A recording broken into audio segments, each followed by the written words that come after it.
set up against Cool, and OMG going to take their time for ban number 1. And look, Rookie can play the LeBlanc, but definitely the Ahri will be the stronger of the two champions, so I'd be surprised to see a blue side Ahri ban unless Rookie really just wants to first pick the Victor and assumes that there's no counter pick coming out from Cool. We haven't seen Cool play the Diana, importantly, at least this season.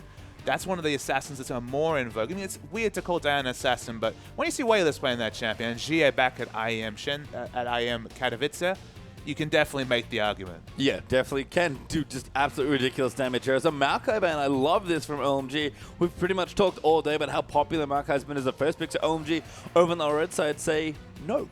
But awkward that Going has to ban a Maokai that is 5-1 with, is actually elected as his best champion, who has that mid-game power spike. It's so strong. It's been commonly seen as a first pick, even with Zatai, who's more used to the top lane carries, does still play the Maokai, does his best Pokemon impression when he plays that champion. Given they have the favorable matchup against Maokai, maybe they just don't want to have that mind game of, snapping up Maokai, feeling great about it in the second round of picks, and then having to deal with the Fizz counter pick. Yeah, the Thresh ban there as well. I've seen a lot of this actually by teams targeting Cloud, saying what else can you play, and he's shown some good stuff. His John is okay, his Sona apparently is great, and I like the Lee Sin ban is here as well against Kakao. Kakao's Lee Sin has looked like his strongest champion in the last few weeks. To me, the Thresh ban is more than just a linear, okay, you're really good at hitting the death sentence. The interesting thing is that they love to lane swap with Thresh, and then Cloud shows up in mid lane, and that's when his prowess with skill shots really takes precedence. When OMG played Master 3, showed up, they got a level 2 kill on Dade on the Victor, and he really couldn't impact the map afterwards. So remove the playmaking mid-game champions. Maybe leave the Morgana, she has a more predictable skill shot. That's fine to leave up, or get him onto disengage where possible, because if he can be freed up to get that early roam, he can be deadly, can Cloud. Yeah, and the blue side Ahri ban actually has come through for IG, so OMG, I'm not too sure what they want to ban, but I wonder if IG have a first pick mid laner in mind. Rumble actually is the last ban there away from Zatai, but kind of a blocker ban to go going as well, so a little awkward from OMG. IG, I thought they'd take a mage to really shred through Cool's champion pool, but not right now. Zatai's got some different plans right now. Okay, well, I mean, you can tell from the Trundle to Shaco that we're going to be okay. We're not going to see these champions on this patch, I don't think. Look, the only person with a clause in their contract is, of course, Insect. He will get a Shaco game eventually. He always does, we have to remember. Maybe it's only once a year now. They might have renegotiated this year. But we'll see what the first pick comes through. Victor's the one that shouts out to me just because, again, 2 of the best lane matchups are banned, but to start off the draft with a very safe Janna pick. Yeah, Janna, again, another one of Cloud's champions. Like, clearly picking on a couple of players here are IG, so it makes sense here to take away the Janna. This is going to leave OMG with the very fun situation of having Nidalee and Rek'Sai open again, but OMG might have something different here, and they are going to lock in Rex. I love this from Loveling, but there's the Cho'Gath as well. Cho'Gath still at 100% win rate from what I remember, Patient Time, at least outside of the Ninja game a few weeks ago. Cho'Gath has been so effective. It's been mid Cho'Gath consistently. We might see the wave clear wars. We might see Rookie on his practice Victor. That's the only champion he's played this week. And with Rek'Sai being taken away, it was smart of IG to go for the Janna because Rek'Sai and Nidalee both available. You'll get one of them. And honestly, with Kakao with a game-winning performance on this champion last week, going to be very happy to pick it up. Yeah, I'm not sure I'm comfortable giving Kakao Nidalee, but I guess you have to give something away. So it is Nidalee Victor there for IG, like you mentioned. Strong picks all around. I wonder where they're going to go with the rest of the draft. But OMG, very curious stuff to start things off. I mean, you say curious by their standards. I mean, Cool hasn't played an AB Cho'Gath game probably ever. I can't say that for 100% certainty, but it's definitely a recent trend. He hasn't played in the LPL this season, so look, it could be a Cho'Gath top, I guess. I mean, we should never pigeonhole OMG. They just pulled off going on the Rek'Sai top last game. I guess anything is possible. Didn't even note the fact that Kalista is available, so they may go for the Kalista, but it would actually show some restraint to move to Lucian. But this is Uzi. No restraint necessary. Yeah, his Kalista is insane. So Kalista Sona actually, the big ups there. Cloud keeps doing it. I mean, look, Sona has a good laning matchup against Janna, so that's the part I understand. She's very gankable pre-6 especially. So, I mean, it shouts to me lane swap. That's the thing that it says to me, the Sona Kalista. And they have consistently been lane swapping with the Sona and then moving back around the level 5, level 6 for the level 6 power spike. Ezreal Janna, though, that would be such a low power lane, especially of early pressure at least. So that's what they're considering. They want to get a champion who's maneuverable, I guess, to navigate the consistency you see coming out from the Cho'Gath. And that's going to be the pick. Yeah, you're almost asking to get 2v2 now, though. But Ezreal, Sion are actually the picks there for IG. So Ty going to mix it up. Saw Luca playing last game. So, you know what? That looked pretty good. I'm going to give it a go. I mean, the issue I see with Sion in this game, though, Page Time, is how are you going to get past Cho'Gath? I mean, unless Cho'Gath's your target, he's got such a large model size, he could even pick up the Elixir of Iron, and then you just can't get to the Kalista. Of course, Sion's excellent at dealing with Kalista, because if he's ever able to isolate Kalista, you know, if she goes for the standard at this point at least, oh boy, as we see the Nunu hover. But if she goes for the now standard Hurricane Bloodthirst, then the Nunu's locked in. Never mind the hover. There's the Nunu. It's back. It is back. Going's doing it again. I was like, what's the flex pick? Apparently, it's the Rek'Sai. I mean, that's the only one it could be, Pastry Time. It's going to be the top Rek'Sai. This is the Tiamat Rush top Rek'Sai. It can apply a lot of pressure, has a lot of wave clear, but kill pressure on a Sion? No. Yeah, no. I mean, that's probably okay.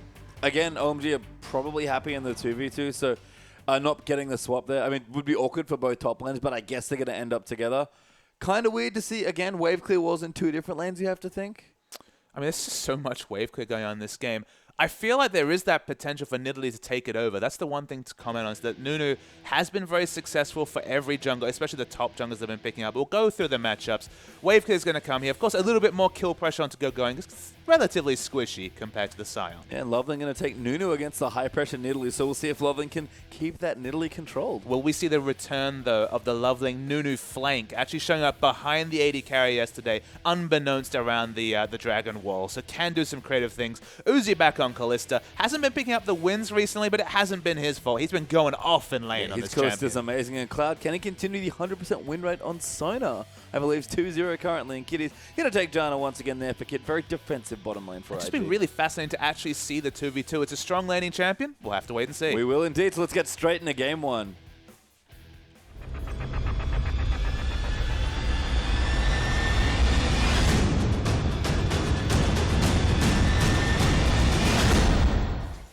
And welcome back onto the Rift here for Invictus Gaming versus OMG's first game here in this weekend. And of course, our last match of the LPL this week. It's been a pretty turbulent week, week 9, as we get towards the 11 weeks of play here for the standard season. It's been pretty long, but 2 big teams going up against each other. And as always, big points on the line. I'm just trying to dissect what laning matchup we'll start with. Doran Blade is the start coming through from the Rek'Sai. That's very aggressive. Don't know if he wants to opt into a lane swap. We do see Kennen starting that item, but of course has a ranged auto attack, 550 range. Very different to the melee range coming through from Gogoing. At the moment, Ezreal's already up the top lane, so it looks like they're trying to initiate the lane swap. I mean, you have to think that OMG are more than happy in standard lanes here, but IG have a good ward down there, might spot Uzi if he does decide to leave. So IG have some good information so far, seem to have guessed correctly by already swapping the Ezreal out. Janna is towards the bottom, so they have some flexibility, but as it stands right now, IG, if they want the swap, are going to get it. I do really like Nunu in a lane swap, just because if there is a jungle follow coming through, it could potentially be a very strong 2v2 with the snowball and then the unburrow coming through. There's actually a lot of gank pressure, and usually Nunu only really there for annoyance factor and just getting the aggressive wards down. So it looks like IG, as you mentioned, have put a lot of resources into scouting out for a lane swap. And if they want it, they got it. Zatai's trying to take the red buff here, but he has been spotted by a very nice ward for OMG. So Gogoing will move over, you have to think. But no, too many people on the top side. Zatai is going to steal it away. And, the jungle follow will result. So this will be a successful lane swap coming through from IG. They're on the blue side. They've sent their bot lane top, so you have that information. It was initiated by IG. The wave clear was in the mid. And as you mentioned, Kakao going to steal away the OMG red. Yeah, Loveling has to waste a bit of time. Gogoing actually going to solo kill a camp though for himself, so we'll follow Loveling after doing the Wolves. The Gromp will go down here and he should move on towards the blue buff. So it's a pretty interesting pathing. I imagine Gogoing and Loveling will move to the enemy red buff there over on the bottom side of the map. So again, vertical jungling protects IG's lane swap in the top. But it's good to learn though that as a Doran Blade Rek'Sai, you can solo a camp, so you can go back, pick up the potions, and have that huge amount of combat stats for lane. Good to learn, because maybe we'll see more of this Rek'Sai top. Yeah, I mean, even if it's a normal lane, maybe she'll just solo the camp anyway and Absolutely. get some potions, much like Sion would. So we'll have to see as cool versus rookies our matchup here. And like you mentioned, Victor versus Cho'Gath, lots of wave clear. There's not a lot of kill pressure. I mean, Cho'Gath feels like it's an answer to the Aries that are coming up in the world, just because, again, you might think about that and say, wait, it's going to be hard to hit a skill shot on Arya. And yes, you are, but when she ever goes aggressive, the Feral Scream and Burst from the Feast is actually something you have to respect as Ari. It's just a lot of wave clear, a lot of sustain, both mana and health, as we watch the double jungling continue. Yeah, Kakao and Zatai, pretty good jungle duo actually there, so going to take that up relatively quickly. Kid actually freezing his lane, and I believe down the bottom, Uzi and Cloud were fast pushing, so going to have a bit more turret damage. And OMG are doing this a lot. In almost all of their lane swap situations, they're just pushing as hard as they can. And they completely outplayed World Elite in the lane swap. I believe it was yesterday or the day before, just going for the fast push, then rotating around and preying upon the no-escape Hecarim. That fast push, as you mentioned, has kind of been the name of the game this week. And if you practice and understand how to abuse it, you can do so many things. Let's go going. They're starting off the Dragon. Yeah, really smart stuff for OMG. Know that IG can't really do anything given that they opted into a lane swap. So IG going to have to eat a bit of an objective disadvantage now as the first Dragon will fall over to OMG just under the 4-minute mark. Now, they just knew that the jungle follow. The safe part of the map, of course, is the top side of the map. So there's not going to be much pressure. There's not going to be many members in the bottom side of the jungle. Good pressure in the mid lane from Corvus, just using the Rupture to wave clear aggressively. No pressure, so as you mentioned, free Dragon. Yeah, impressively, Uzi didn't even join them there just to make sure the buff went down. The smite from Loving was enough, and the Consumer, of course, Nuno a great objective taker. So Uzi staying down here, actually letting the wave push back a little bit now, it seems like. And Uzi, as always, that's the thing I love about him in a lane swap, is that he controls waves just so well. Absolutely. It's not just the Caitlyn. That was kind of his standard when it came to lane control. He's excellent at every champion, just whether it's a 1v0 or a 1v1, as you mentioned, against a top laner. So good at balancing harass with just controlling the wave. The freezes are always on point. Uzi doesn't need any superlatives. Everyone knows he's a wonderful player, and he'll just keep it up. Yeah, Loving is so tanky, by the way. Actually ate a spear there after a little bit of a shield as Kakao will take away the Krugs there. So good going in Loving, slightly denied. Love the aggressive ward in the lane there as well, just to spot them off. And IG going to try at least a tower over, maybe just a proxy fast push. At this point, it's not a turret dive, though. They're looking for a fight if OMG stays overextended. They don't, though, but 3 members strong and some sustain coming through from Cloud. They should finally be able to pick up some of this experience. Yeah, great presence of mind here from Cloud. Rotating in, going to leave Uzi in a 1v0 situation as Cool and Rookie continue to battle each other for the wave clear. Cho'Gath actually significantly behind early on, so Rookie winning out in the early stages of the lane. You have to think that IG are incentivized to keep going away from a 1v1 lane. Doesn't have any range farm that, of course, the Tai has on Sion with the Roar of the Slayer, just able to AoE down minions, pick up minions that go going as a fiercely melee champion won't be able to, unless, of course, he uses his Q when in borrowed form. And Rek'Sai going for a bit of a journey here, maybe looking at gank around the side, will tunnel in towards Kid, but not going to find anything, just a Prey Seeker onto Kiddies, and they'll continue to push the wave out, trying to reset it a little bit. It's the 3 men, though, committed just to reset the lane. In bot lane, Uzi still freezing, Sion finally going to start wandering over and hoping to do his best to push in this wave where possible, but Uzi, good luck doing that against Uzi. Yeah, Uzi is always so aggressive, especially in a 1v1 situation, already zoning Pause a tie out there as a Sion. Kakao will jump into the Dragon Pit, realize it's gone, probably knew that already though, and Uzi going to hold this wave as long as he can. And in the mid lane, though, it's worth noting that Cool's struggled a bit to control the wave when it comes to last hitting. Of course, as a melee champion, there is that area under Rookie's turret where Cho'Gath can't go in and auto-attack with Vorpal Strikes without being able to pick up turret aggro. So it's happened consistently, enough to build up what was a 10 CS advantage, and by the time Rookie backs and is able to pick up an item, they'll be all even. Yeah, and this happens to so many Cho'Gaths. You're just so safe, you almost never die. You will fall behind in some situations. We saw, I think, Assassin in a lot of his early Cho'Gath games fall quite significantly behind in CS, but you still kind of do the same thing at all points in the game, and you're just very consistent. It's usually just a symptom of jungle pressure, though. Of course, if the enemy jungler's got a tail up, you're a melee champion, so even though you have long-ranged wave clear, if you go for a Rupture and it doesn't have enough damage to kill the backline, then you're just pushing the wave, so it can be held, like I mentioned. Oh my god, we see the Fate's Call used aggressively in bot. Yes, the Tai actually now going to get aggressive on. Uzi going to flash forward, heal for a bit of a speed boost, and the Rend does pick up the first blood. I think it was just deceptive, Payshams. The Tai not expecting the Fate's Call to be used because you just eyeball the levels. Level 3 Sona, what's she going to do? Going to knock you up, that's what it's going to do. The consistent damage from Uzi, nice pickup, and a lot of damage coming out from the Rend despite the fact that he's sitting on 2,200 gold. Uzi loves these big first shots and he's dangerously close to a Hurricane. Top lane, that looks like a gank might have been coming up. They go going in a bit of trouble, gets hit by a Tornado. Kid gonna move in, will flash the spear there, but the exhaust is down. Kakao gonna dive in. That Kid just needs one more Mystic Shot and go going. Can't juke it. Yeah, Kid loves the Ezreal. This is the champion that likes to opt into tough matchups like Corki, and at least you can see his mechanics are on point. That was his last bit of mana using the Mystic Shot, but they pick up the answering kill. I mean, you want to talk about mechanics. Uzi's Kalista, no slouch either. Just such Such an elegant Kalista play here, and that first blood really showed it off. 24-30 gold, so not quite enough for the Hurricanes. Of course, Cancels is back. The top turret does go down, so the early global gold lead is to IG, as OMG doesn't want to let Zatai get any experience. No, Loveling coming in, just going to force them off. Not even going to push the turret here, it seems like. Just deny some of the waves in and see if they push back so they can freeze again, going. Now in a lot of trouble as 4 people are towards the top. Already hunted by Cacao and gets takedown. Absolutely. Just far too aggressive. The teleport used to walk back and turn dies a second time. OMG, they'll be happy there's no objective that'll be taken. Dragon still a minute 30 away, but not ideal to pass over a kill to the AD carry first, and now the jungler. No, and I guess the one thing for me is that you mentioned that Uzi does like his very big shops. He actually consistently buys pretty much whatever he has gold for here, but can get greedy in situations. 2,700 gold right now. And whenever this happens to Uzi, where he gets a lot of gold in a lane swap situation, he tends to accelerate and really start taking over games. Absolutely. Look, it's probably going to be the Hurricane as the first shop. It's about 2,700 gold, so maybe going to be Boots and the Hurricane. The one thing you can say about that, though, is that if Cacao picks up a bit more pressure, maybe forces the flash in mid, you're going to be pushing the wave, auto-pushing with the Hurricane. So it might be difficult for Uzi to find a lane to farm in. Necessarily might not be able to keep up the CS advantage he already has, but he's swapped up. I think this actually could be smart, given just the state of the game at the moment. You're splitting options, so you don't necessarily have the team fight power of the Hurricane, or maybe even the Vamp Scepter for a bit of sustain towards the Bloodthirster, but a bit of everything for Uzi. I think it's actually Whoosh from King that started doing this a lot, where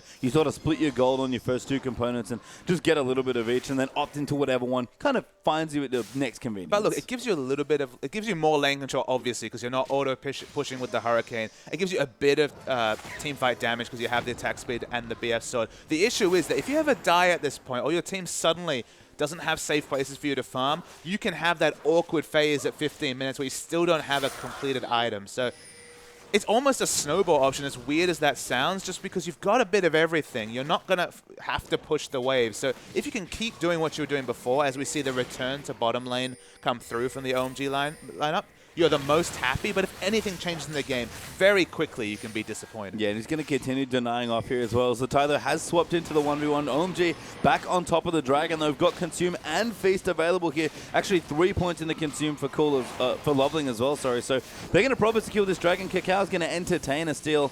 Ultimate comes through. That's a lot of damage, and OMG might have to back off. Yeah, excellent harass coming through with Kid. Didn't go through the minions. Actually did quite a lot of damage with the True Shot Barrage. Going just ping 6. He doesn't have any tunnels around the Dragon area. No teleports up. No Rek'Sai ultimate available. So it's true 4v4. And with the chunk coming through, OMG have to back off. Makes sense here. Zuzu returning to the bottom lane here. Now going to start laning against Kid, who does have his Manamune ready to go and charging. So probably a Trinity Force for Kid, but we have seen Blue Ezreal already once today. I mean, the Manamune doesn't really pigeonhole the builds. It's the standard pickup. If I look down the lineup about the power spikes, I'd probably prefer the Trinity Force just for an earlier burst of damage. Doesn't really look like you need the control a Blue Ezreal option, but on the other point, you do have 3 melee champions, so the ability to slow them consistently. I guess both are fine. I mean, Nunu definitely there for the consistent slows, so probably going to be the Trinity Force like you recommend. But we'll see what they do want to go for. Uzi continuing to try and hold CS here. Cacao now actually on top of the first Dragon, and no vision available here for OMG. Cacao going to sneak it away. Going to sneak it away slowly, though, so there is time to react. But with nobody moving over and evading the red ward that was actually down from OMG, as you mentioned, sneaky Dragon. Yeah, just hopped into the back there. We saw him check it already, actually, and noticed it was gone, but going to solve it out this time in the first.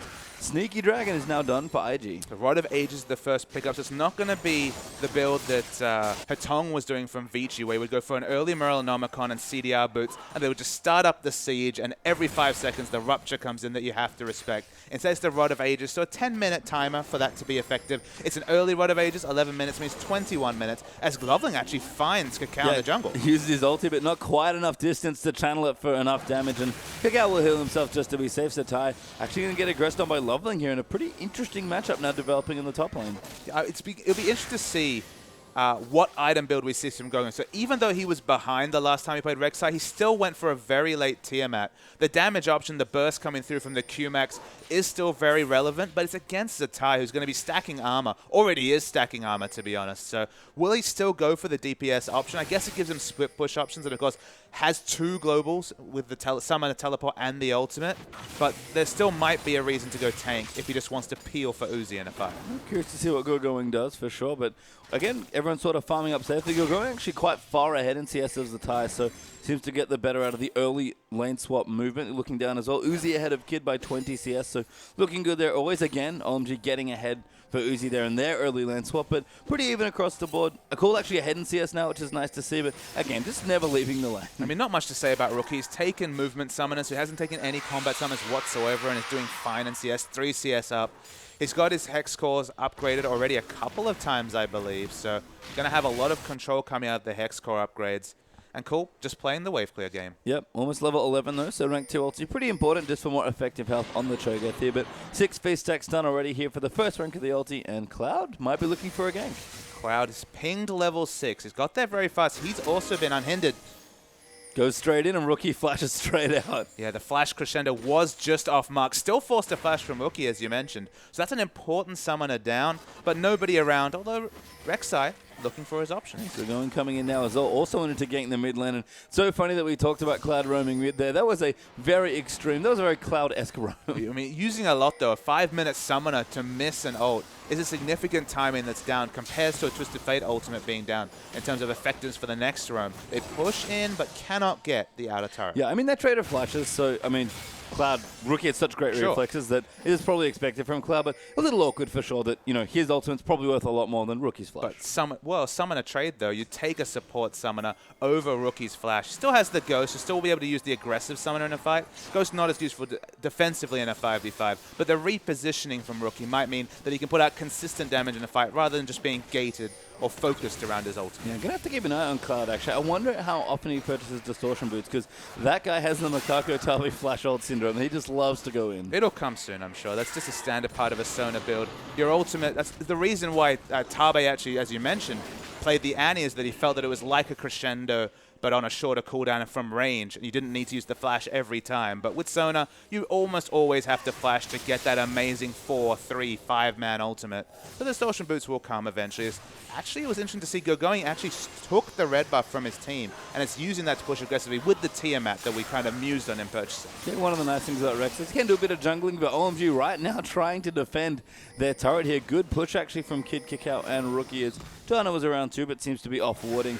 OMG will move into defend, but Cho'Gath actually not here. He's in the bottom side of the map, split pushing. No good wave clear here without him. Yeah, I mean, it's very interesting for them to use Cho'Gath as a split pusher, given that he's the true wave clear, especially from range in the team. Now he's looking for a flank, though. Yeah, going to try and find somebody. Kid pretty slippery, though. Probably not going to get ruptured. And cool to see a Mystic Shot there. Seems like they had some wards alerting them to their presence. I think you're right. Split pushing is probably Gogoing's job, obviously, with the build he's got. But just send Uzi if you really want to pressure another lane.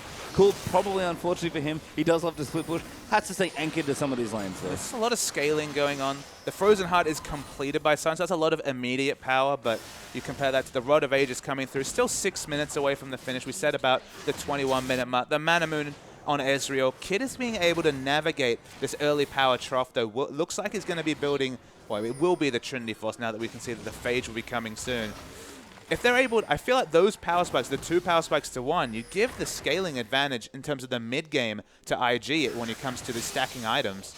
Have to be careful for OMG. You want to see them be a bit more decisive. I guess the next dragon is their most obvious point of call. Yeah, but they're equal there as well. Very thin lead here for OMG of about 600 gold, and everyone's still powering up. Uzi did finish his Hurricane, by the way, so started pushing a little bit more aggressively in some of these waves, but we'll go back to the shop because, like you said, dragon is up in a minute. The wards come down very aggressively on the red side of IG's jungle, so they are set up. They do have early information when it comes to the next dragon. Flash will not be available for Cloud, but of course we'll have the crescendo.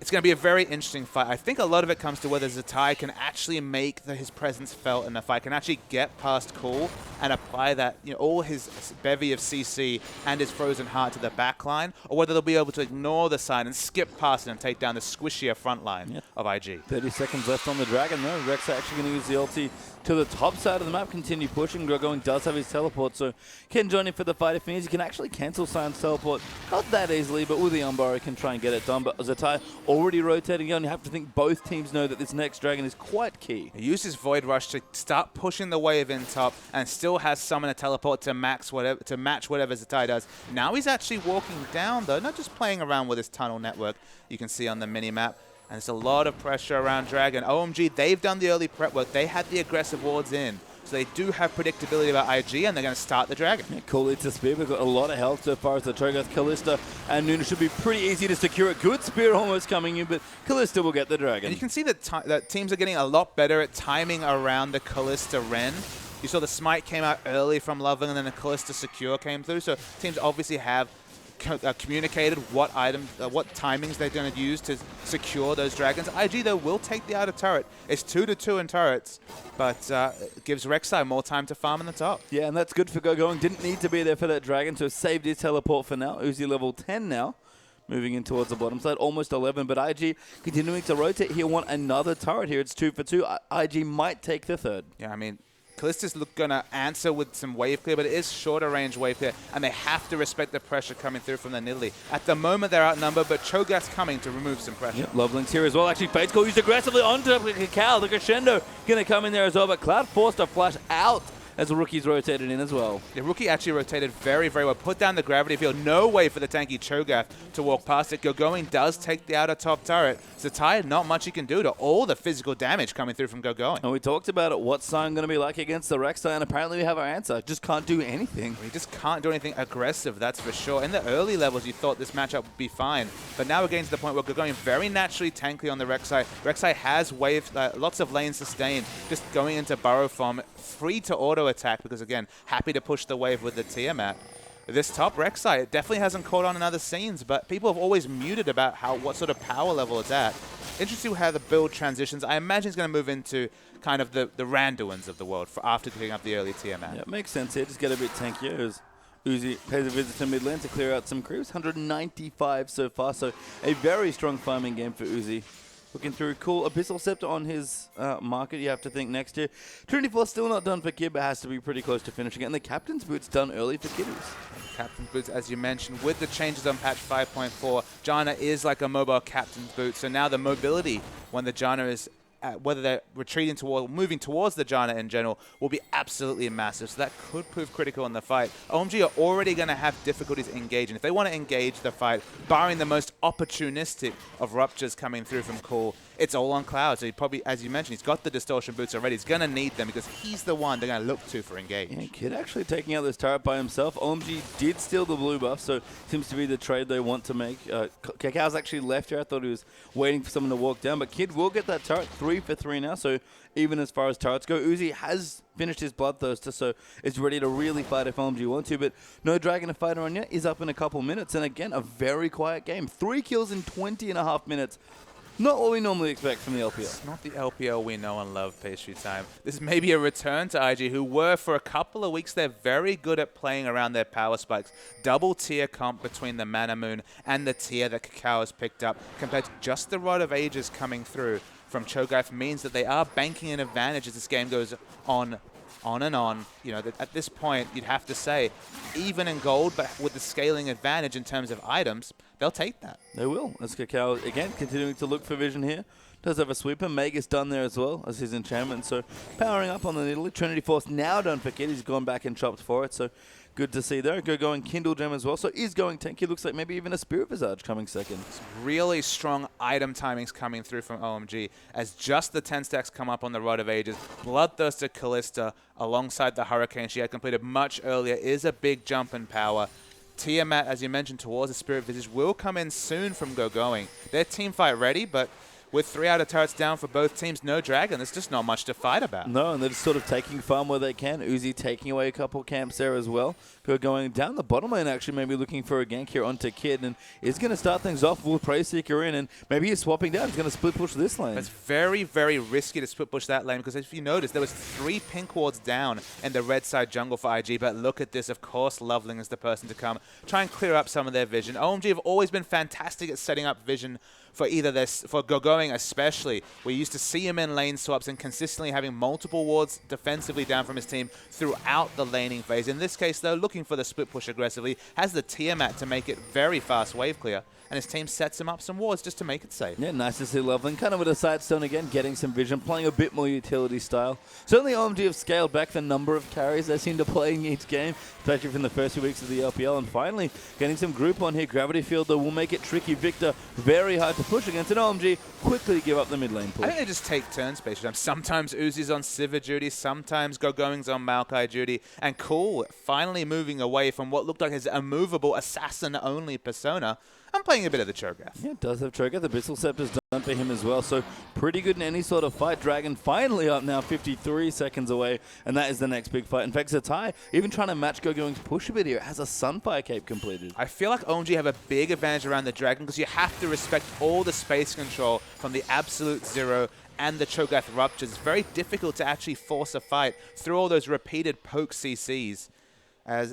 At the moment, though, as you mentioned, IG, they're trying to barrel down mid just to stop and negate any of the pink walls that OMG have down. Because, of course, if they push aggressively, they can be the first to move away with the Janna move speed and just try and clear out the pinks to equalize things. We're actually going to get knocked up there, but it will turn around onto Zatai. Losing some trades now, actually. The Frozen Out Sunfight is making him a little bit too tanky. Gogoing, though, does have good tunnels set up around the Dragon. That was the nice part about him being down the bottom lane for a short while, so he can get there in two different ways pretty easily. You can see the seesaw of this lane. It's come back to the point where Zatai's decided he doesn't want to take any damage at all coming through. So although he did lose his turret early, it's been equalized as equal. That's the word to describe this whole game. Surprising lack of action in 24 minutes. Yeah, I mean, OMG have a Dragon up and not even a gold lead anymore. That's actually in IG's favor of about 600. So very close. IG looking to equalize in Dragons now as well as Kid poking away with his Trinity Force. And that Dragon, no vision here for OMG. IG going to clear the Scuttlecrow out and start the Dragon. IG with all those movements through the mid aggressively did buy time to clear wards, but now OMG's replaced them. Double pinks again been placed. OMG, they prefer to be on the Dragon because, again, they have the excellent CC to pick anyone that tries to come in aggressively. But IG, they've got control, and they're going to DPS it down fast. Yeah, it's going to take too much damage and will go down. So equal now as well as Rookie just trades some damage back and forth. Cacao finds a spear into Loving, who gets kind of low. Gogoing still on the top side, but didn't get any additional pressure onto that tier 2. So another slight win there for IG, and we're pretty much back to equal. Now, when the action starts, it's going to come thick and fast. And speaking of action, OMG are getting so much damage onto this inner mid turret. Yeah, nice rotation. Almost get it to Ty. They're going to pop his up. Cool will actually flash out. Cloud gets Fates called out as well. Nobody wants to get caught in the Scion ult. Looked sick at the last possible second, being pulled away, becoming untargetable. Very nice play from Uzi. Hey, Uzi's mechanics are always on point. Even the moment when he has to save Cloud. His Fate's Call mechanic. I've never thought about Uzi's support mechanics, but they worked out just fine. We're really good there, but now the counter rotation coming through for IG. We have a Cloud being set up by Loving and Cloud, though. We've seen the new flanks already. Cloud's devastating in any sort of flash ult situation as well, but IG smartly back away. Don't really want to fight in that precarious position, and we'll actually get a blue buff still here. Rookie and Kid teaming up very nicely. I really want to see Cool pick up some CDR, because if you don't start picking up CDR and Cho'Gath, those base spell cooldowns, 8.6 seconds on the Rupture, 12 seconds on the Feral Scream, that's won a team fight, basically. Team fight's usually decided in the first 10 seconds. IG, they've corralled OMG a bit, and OMG don't look like they want to fight. Uzi going to have to hop out of the way, but just use the Scion there. It's kind of a object to hop around. Uzi actually did take a spear, so has vision right now and actually taking a lot of damage. The blue buff going to get secured, though. Rand will take it away. Ezreal going to move in. Uzi thankfully getting healed up by Cloud. The Sona healing actually coming up quite useful here. And Gogoing's going to go to the bottom. Tyler's popped his ulti. Cool. Actually going to get locked up there. A massive Q going to pop him up, and Cacao picks him off. And that was the perfect time to go aggressive, as the Void Rush had already been used to the bottom lane. IG is starting the Baron. Yeah, this is super aggressive here, but Gogoing has his teleport if he wants to come back. The Scrying Orb will spot them off, so OMG know what's happening, but Baron already at 50% health. They have to make a decision now. Gogoing is coming in now, and OMG are going to try and fight. Cloud going to line up the ulti, gets two there with it, but the damage coming in. Cloud just takes too much, but gets Fates called out. Uzi trying to do the damage, but Gogoing going to go down there to Ezreal. IG going to go back on the Baron now. Got so little health. Lovely coming in for the steal, but he can't find it. Will go down instead, and IG gets so many kills. A sloppy passage of play coming through from OMG. First, the Void Rush using far too early allows the engage coming from Zatai. The only reason Sion didn't engage earlier, remember, is they were fighting their jungle. There was no clear path for the Unstoppable Onslaught to be used. Eventually did opt into using it because there was a massive blue minion wave. So if Void Rush wasn't used, they were going to get a lot of turrets. They were very incentivized to force the first team fight of the game. Then when it came to the Baron, the suicide engage coming through from Gogoing, he played it like he had a Randuin's and a Spirit Visage, but he just had the components of the Spirit Visage at the time. Was actually sitting on what looks to be about 2,000 gold, and he spent that all on tanky stats now, but died instantly in the backline. Baron comes through from IG. just really sloppy play from OMG. Yeah, and the first tangible lead here for Invictus Gaming now up as well. 2,000 gold ahead of there, and of course on the front foot with the Baron. But let's see that again. Just watch this whole engage. So Going isolates himself at the front and just dies for free. That's the big issue. First Sona had already fallen. They're able to turn back onto the Baron. Understandably, Loveling as Nunu tries to go for the steal to salvage a bit of pride for OMG, but that's just so many stacking advantages from IG and what has been a dead even 25 minutes. And you saw what happens when Cloud flashes in and tries to face check the Victor. So much AoE coming through. Is Loveling actually going to take a big chunk of damage as well as the Ty. Forced to ulti out from under the turret, but will be safe. And now Kakao throwing spears into OMG under their own turret. And Kid with the Baron buff as well. And even Kakao joining in. They're going to get the tier 2 turret. Yeah, with the long cooldowns from Cho'Gath as the only ranged wave clear, if the Rupture ever misses, they've got no wave clear, and the poke is strong coming through from Kakao. Has finished the Void stuff, so that will negate a lot of the early magic resist pickups. Going's trying to create some map pressure, but Zatai is already there to answer it. The rotations from IG in the last 5 minutes, far superior to OMG. And Going just can't fight Zatai right now either. Thornmail's actually been completed for Sion, so an unbelievable amount of armor now completed up. Kakao going to clear out the Scuttlecrab now, so we have a dragon to think about in a minute 40. The dragon could be very critical, but it's hard to fight it for a dragon when the Baron buff means that all your minion waves are going to be super pushed into your base. IG continue to push themselves. No Lich Bane, but Rookie's still doing a lot of turret damage. Yeah, that Rabadon's has actually been completed for a couple minutes. Now OMG thinking about looking for a trade here. This is a very gutsy play, but it might just devolve into a base race. IG pushing much faster with the Baron minions here. OMG are going to get the mid inhibitor, but IG are going to get the bottom. Remember, though, that there's a lot of attack speed on Kalista, of course. Good auto attack damage coming through from the Rex side. Both teams are looking for bonuses because they've only traded 1-for-1. Oh, Tower though is going to go down here as well. Going couldn't make it back in time. Ulti there for Cloud actually onto 2. Loveling trying to zone them off with the Nunu ulti, but nobody walks into it. And Kid now going to get slow, gets smited as well. Going still moving in. He's pretty tanky, but is going to die to Kakao, who flashes forward. Loveling now the next target for Kid, and he just dies as well. And IG just take over so much, and OMG too many mistakes. Just surreal that they were able to sidestep both AoEs coming through. One Nexus turret down. They're going to start onto a second. Cho'Gath's buying time in the back line. Cloud though just deletes the AD carry who had not enough health, but Uzi's taking too much damage from Rookie, as now they're going to chase in. Zatai going to try and make the difference, but Uzi should be able to hop away, has to hop around the queue. Very nicely played. Fate's Call used though to prevent the Victor kill. Actually knocks back onto Kakao. They might try and go in for it, but not enough damage. Uzi really fighting for the world here. But I mean, Uzi's buying time, actually, though. With no minion wave coming through from IG, they have to back away. There was a scenario, really, where the game could have ended. IG could have picked up the win, but Uzi buys enough time. Cloud, as you mentioned, gets the assassination kill onto Kid. He has a penchant for that with the Ignite. He does pick up a lot of exit kills on Sona. Has a Snowball Aegis to ensure that a lot of defensive statistics coming through, but IG, they back away. They're going to try a dragon. They're not very healthy. No, this is a dangerous dragon from IG. They're probably going to get it. The Loveling might make the difference. Just walks around, they gets it and eats it away. Now Uzi going to hop in the back. Kakao just gets over, but the time might not be so lucky. Cloud has to be careful. The Kiddy's coming in as well as Kid is trying to join in. Does get the ulti there onto Cloud for the kill, but Sion gets rendered, but Uzi has to hop so far away now from this Sion. Loveling trying to snowball him by enough time. They does get the kill, and now they'll turn it back around. Uzi dodging spears very deftly there. Kakao gets snowballed. Kiddy so low on health as well. Loveling actually has going in as Kid will dive back in, but Eruptor there lands in onto Kid. The scream just late as Kid will flash away. Uzi still chasing. Kid should be able to get out of this, but Uzi is chasing in, uses the spear to cross a little bit of distance. Kiddy's now very low here as well, but the Tornado might keep him safe. Uzi needs one more hop or two. Now going to cut them off there. Pro Seeker hits in as well. Can't find the unbow. Randy was a little early. Flashes there for the kill. This game's really weird. No, it was important for OMG to keep fighting because Going was split pushing, took the inner top turret, wasn't able to take the inhibitor turret. They were just trying to cause pressure and open up time. And this game looked like it was in the bag for IG a couple of minutes ago. Suddenly OMG in a good spot. Yeah, two different bases sort of just wrecks at this point in the game. Uzi going to take away the Gromp.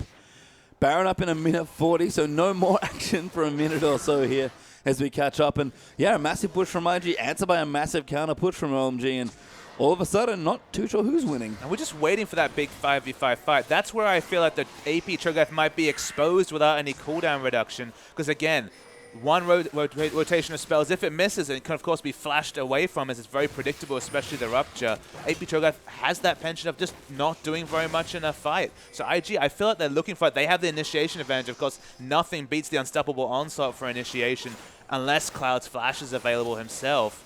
The front line's so much tankier, and Sion should definitely be able to deal with Uzi. Has the Thorn Mail, the 3 armor items, even a cheeky Giant's Belt on top of it. Zatai, IG have all the tools to win a fight. They just need to make sure they don't get picked looking for one. Honestly, even without Sion, who is definitely causing problems for Kalista especially, Rookie's causing plenty of his own. He's 300 CS, about 60 CS ahead of Cool so far in this game.